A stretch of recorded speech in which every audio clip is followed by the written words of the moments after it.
it's Stephanie from F.A.S.T. Limited. I'm currently working from home, and today I decided to go through my 6-person home emergency kit.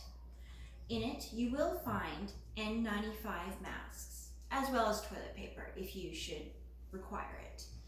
So inside we're going to have a look of where we can find the N95 masks.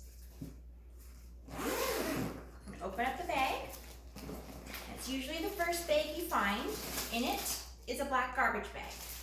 Flip it over, you will find N95 masks by 3M. In this bag you'll also find light sticks, matches, oil blankets, water tablets, and a whistle.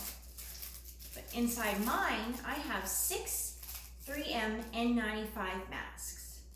When the SARS outbreak hit in 2003, F.A.S.T. decided to upgrade all of their home kits to include 3M N95 masks. So if you have a F.A.S.T. kit at home, take a look, because you will probably find an N95 mask for your use during this trying time.